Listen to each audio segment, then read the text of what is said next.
All right. Welcome everyone to Global Purpose Speaks. I'm your host, DJ Taz Rashid, and I'm a musician who travels to mindful festivals and events all throughout the world. And one of my passions is to have conversations with transformational leaders, learn about their unique missions and how they're changing the world. This talk series is created in partnership with Global Purpose Movement, which is a collective of change makers convening and co-creating in our Earth's current shift towards a world that works for everyone. And today we are chatting with Shamini Jain, founder of Consciousness and Healing Initiative, also known as CHI, a collaborative accelerator that brings together diverse perspectives to forward the science and education of healing so that individuals and societies are empowered with knowledge and tools to ignite their healing potential and thus lead to more healthy, fulfilling lives. Shamini, welcome. How are you? Hi, Taz. Thanks. I'm great. Nice to be with you. Yeah, it's been a couple years since we saw each other. Like the last time we saw each other was the Ions conference here in Chicago, right? That's right. Yeah, it was fun. I remember you dancing to some Punjabi music when I was DJing at that dance party Saturday night. I was so excited. I mean, nowadays it's like, Bhangra music is pretty standard at a lot of places, but Oh your yeah, connection, I mean, I just loved your DJing, first of all. It was thank amazing. you. It was a beautiful event. Felt the energy of everybody and just really, took it to another level. So thank you for that. My I pleasure. remember that night very well. Yeah, it was special, special. So let's dive into it. These are short interviews, and I want to hear really about, I was reading online about your interest in the healing path and everything that you're doing, but how you come from like an Indian family, a lot of like traditional upbringing. It sounded like what got you interested into the healing path? Tell me about that. Sure. Well, as you mentioned, I grew up in the Jan tradition, and Yeah, so I was just always like an avid reader and very curious about the world. And so I'd find myself reading all these books, and they talk about meditation and yoga and the body's energy system.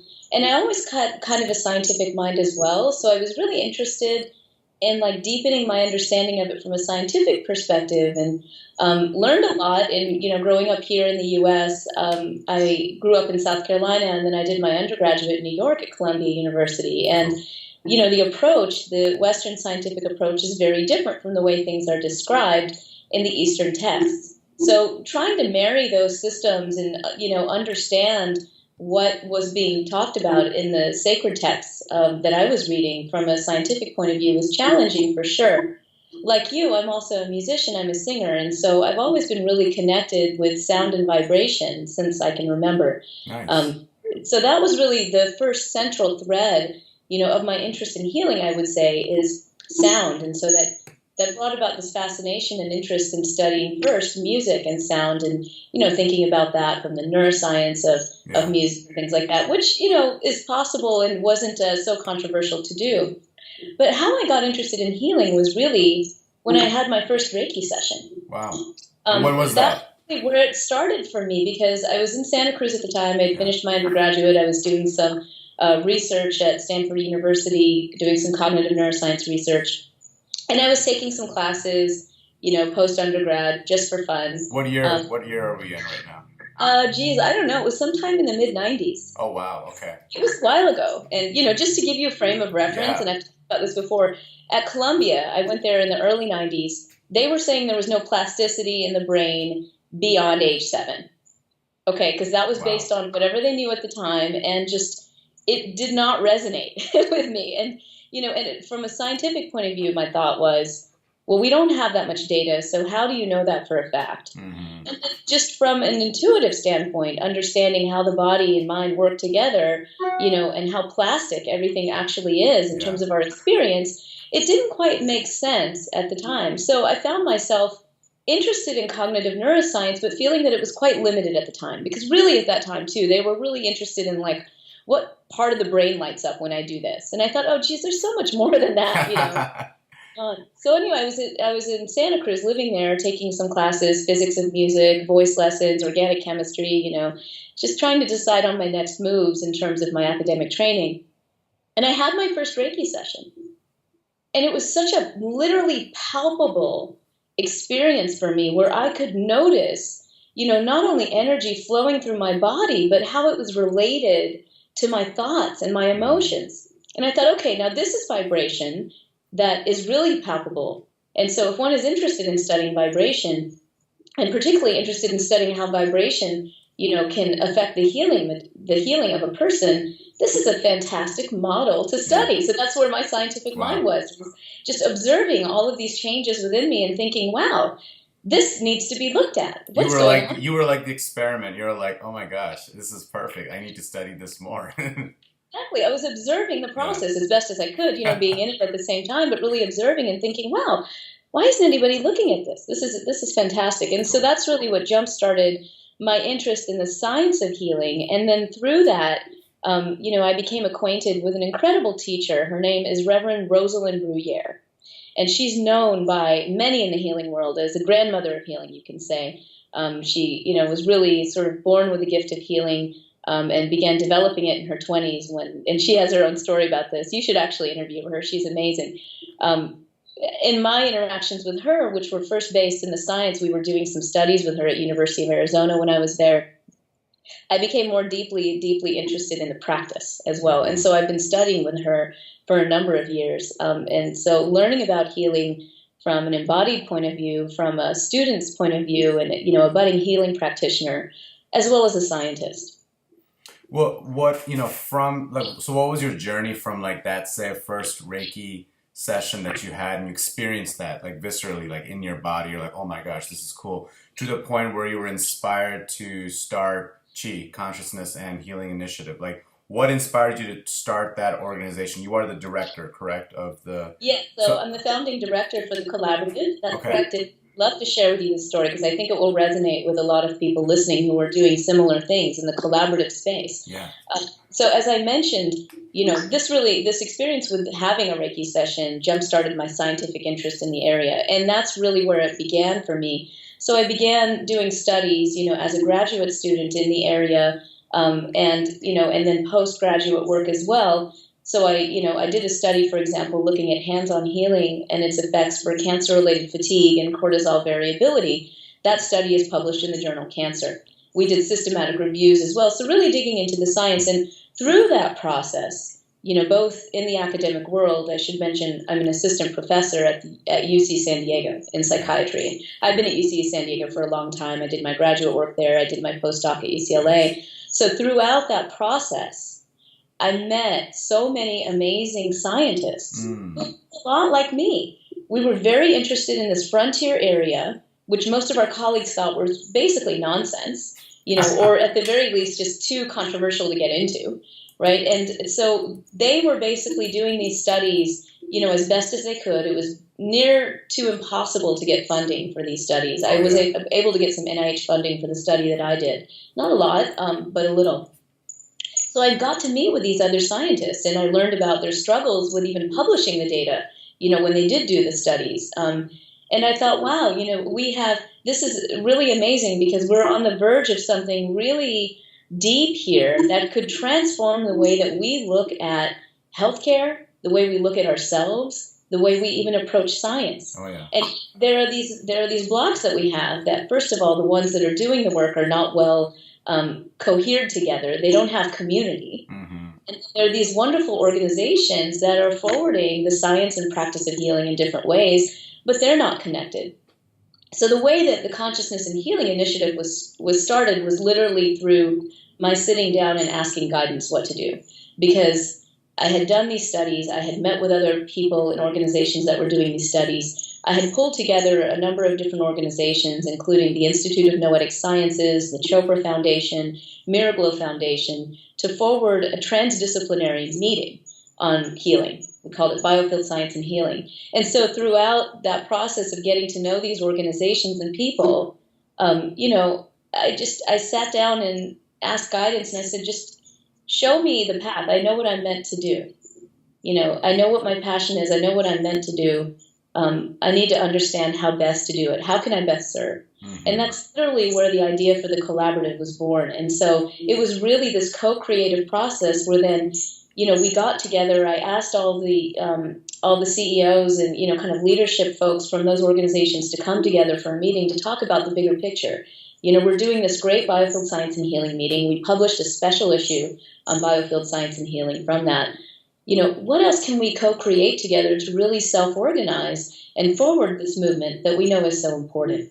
And that's really where Chi began. Cool. And so from all your gatherings, these meetings, like right now, like 2016, like what would you say like are like the hottest topics? Like what is something that's really being spoken about in these conversations, things being written about, articles, like what would you say like the three top topics are right now? Well, one area is, of course, what we call biofield science. And, that is What literally is the that? What is that study. exactly? Biofuels. Yeah. Tell us a little Yeah, bit about that's one of our science terms, it. and it's Yeah. really it's really the name for representing the fields of energy and information that guide our healing process. Mm, Now, if we spoke it in a scientific way, we'd say that guide the homeodynamic regulation of the living organism. yeah. So there are many ways to describe it, but if I could share my screen with you for a second, I'd love to show you Yeah, some of this please. because for those who are interested in it, we want to make sure people, you know, are being able to access what's available that we've helped to create here. So this is our Consciousness and Healing Initiative website, which is www.chi.is or chi.is. So you can probably see it. Do you see it there, Taz? Yeah, Pretty. it looks great. Okay, great. So if you go actually to this page right here, which is Biofield Conference, and there are multiple ways to get here. You'll see kind of a description of what we've done, what is biofield science, who's been involved, what we've been up to. And what we've done is I mentioned that we had this meeting with our collaborative partners in biofield science and healing, and you can see the picture here of all the people who were involved: scientists, clinicians, healers, leaders in education in the integrative medicine field.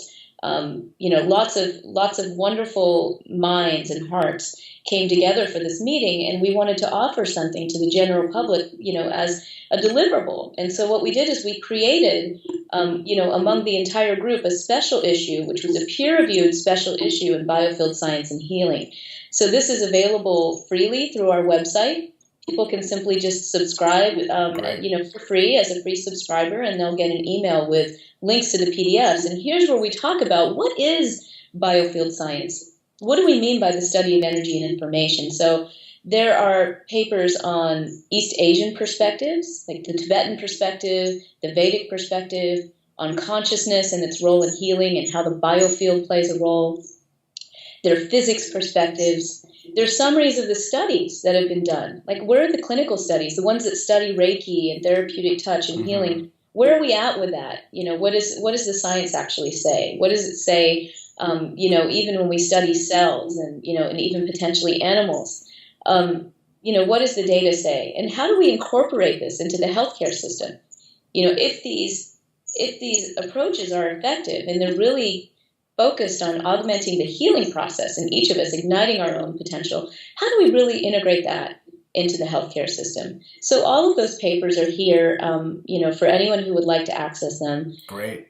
I want to just point out one other really cool thing that we've built that we want to do more of, that we think is also of service to the community here.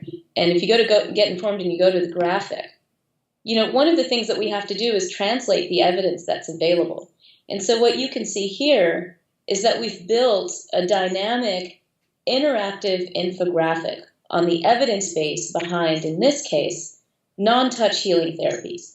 So these are studies, conglomeration of studies, to date, that have looked at things like Reiki and healing touch and therapeutic touch, but hands off the body. Because in the science world, people have questions. Well, we know touch has specific effects. So you guys are saying this has something to do with energy.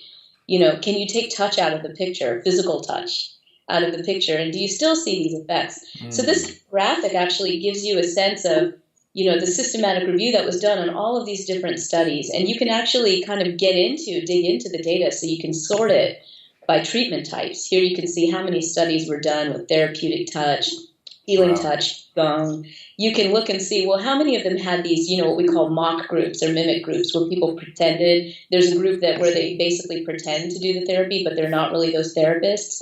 And so you can see what the status of the data is. Here, the bright green circles indicate that there were positive effects, meaning statistically significant benefits in at least one outcome. The gray circles indicate that there were no positive effects. and the light green are middle. So it really gives you a sense of being able to really dig into the data. You can look at study quality even, on this and just Very really cool. get into it. Yeah. I wanted to share that with you as just some of the stuff that we're doing. So one of the hot topics in the area really is biofield science. And of course, there are others as well. But what's exciting about biofield science to me is that it's really helping us to understand in a more deep way the linkages between consciousness and healing. Mm-hmm. And, there are other fields that have just taken off in the past several decades. So I did my PhD work in an area called psychoneuroimmunology, Okay. which is a mouthful. I'm like, okay. Yeah. P&I for short. Yeah. And what P&I really is a model for understanding how our thoughts and our emotions Yeah. affect the endocrine system, our immune system. Everything. It's all connected. Why through our brains. But I just want to point out that like 30 or 40 years ago, this field didn't even exist. Wow. People in the science world didn't even believe that there was a link between our brains and our immune system. That's crazy.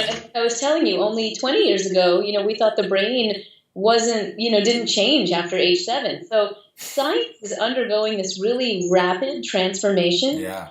And we're moving in a direction that's more holistic, even in the way that we look at data. So some of the people, in your audience may be familiar with the omics world, like proteomics and genomics and things like that. I mean, what that really is a way of looking at the totality of the system. Mm-hmm. So rather than just looking at like one protein or, one hormone, we're now able to look at the gamut of hormones and proteins in the body, for example, and then look for patterns. Yeah.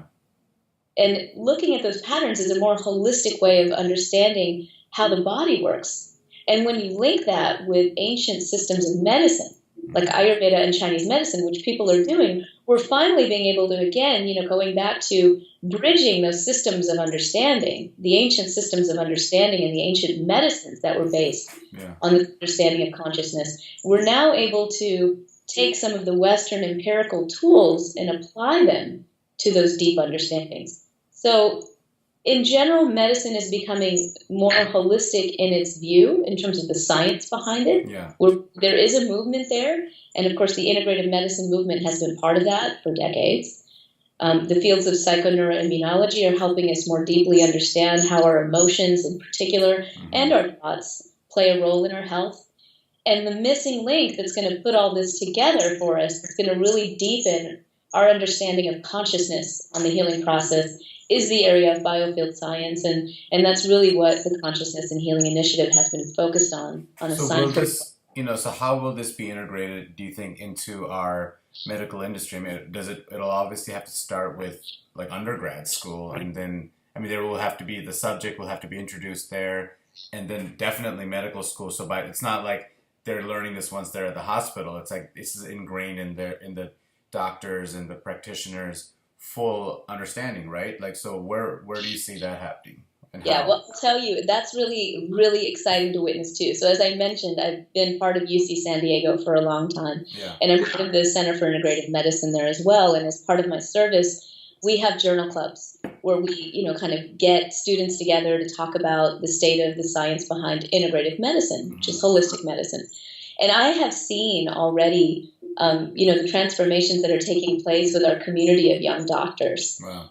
It's really amazing. We have an increase in the education of some of these concepts, including Chinese medicine, Ayurvedic medicine, psychoneuroimmunology, mind-body medicine. Those are becoming more integrated into medical school curriculums. There's an openness and kind of almost a really wonderful evolving flavor among many of our young doctors now that are more collaborative. So, an example, one of our partners is the Academy for Integrative Health and Medicine. And there has been, in San Diego alone, a spearheading of a student group within the Academy that's bringing together young MDs with those who are studying acupuncture, naturopathy, chiropractic. So on their own initiative, no longer content with the silos that they've been put in, right? They're reaching out and saying, we're focused on healing. We're focused on, bringing the best of medicine and health to our patients. and we want to collaborate with everybody. So it's really beautiful. So I think that you're absolutely right. We have to start the education early. Mm-hmm. Really start it with our own children. Yeah. I mean, and we, many of us do that. And I live in Encinitas school district, and so we're blessed here with having yoga in our schools. And my kids are teaching me yoga. Mm-hmm. These days they're showing me the poses that they're learning, and they're integrating yoga into the curriculum here. So that's really rewarding. Because that firsthand experience is really. What would you say is the biggest challenge right now in getting all this like transferred through? Like what, like as of this year, like 2016, like what are still the biggest challenges that, and opportunities that this is like seeing right now? Well, I'd say there are two. I'll just be very real with you Yeah. about it. One is funding, Okay. particularly for the science, which is one of the reasons we started the initiative. We started the initiative to bring our community together, including our communities of scientists, but also our healing communities with the scientists. Mm-hmm. So finding funding to forward these studies in frontier areas like biofield science is of utmost importance. And, in 10 years, we'll see organizations like the National Institutes of Health and, other funding organizations fund this work. Mm-hmm. But until then, groups like ours, the initiative, are really the catalyst to be able to bring in the funds to provide those funds to scientists to do the work that they need to do in multiple universities across the U.S. and, overseas in Europe. Yeah. So that's one. The other is just making sure that we're self-organized and creating opportunities for us to all get together and really create what I call the new alchemy of healing. So on that front, I'm very excited because we're having a wonderful collaborative public event. It's our first ever public event for the initiative called the Healing Revolution, From Science to Social Impact. Nice. And that's being held in San Diego on November 4th at a beautiful place called Paradise Point Resort and Spa. And we're bringing together scientists, healers, artists, technologists, and social activists.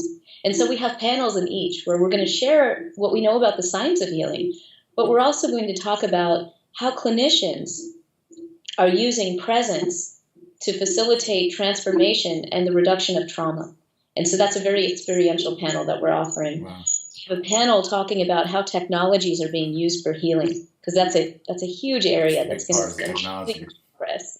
And we have these amazing people that are implementing consciousness and healing practices in the real world, in prison systems, for underserved youth. And they're going to be talking about their work and sharing as well. We have, these panels are going to be very interactive with lots of time for inner dialogue with all that are attending. So we're really excited about it. For anyone who's interested in that, I'll just quickly share, how you get involved in that and how you can join us. So if you, again, go to our website here, which is chi.is, and you click on this will give you all the information on the program, including, who's part of it. We have, of course, some wonderful faculty keynote speakers, including Deepak Chopra, Drew Dellinger, Dean Radin, Larry Dossey, Cassandra Beaton. I mean, the list goes on. It's really, because this is put on, with all of our partners, it's just a stellar gathering of like-minded souls. That's going to be a great event. Yeah, I think a few people from the Green Heart Transforms group will be there, correct? Yes, and yes. The Global Purpose Movement.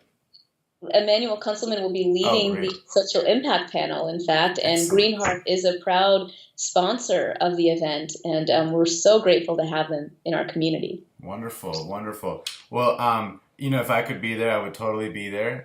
So maybe next year or the year after. Absolutely. But I'm sure it'll be an amazing event. Last question I had for you was, from your personal journey, again, from that first Reiki session till now, like, what would you say, like, has been your biggest personal discovery about the nature of self-healing and just healing and just everything you've experienced? What has been your biggest, like, aha, like, oh my God, like, everyone needs to know about this, or like, I can't believe I experienced this? What would you say? Taz, I don't know if this is really profound, but in my honest experience, especially, sometimes I joke I'm a recovering academic, which is not really totally true because I'm still kind of an academic, but we're very heady, right? And approach everything from the mental. And what I've come to realize is that ultimately it's all about embodiment and divine co-creation. So this is really, still my learning process is, how do we really experience things fully in our body, moment to moment, with those that we're around, and with divinity, however we define divinity, whether we define that as our own souls, whether we define it as the guides that are available to us, that are here to help us, how do we help facilitate that co-creative process? And that has to be done in a very embodied, kinesthetic way. Yeah.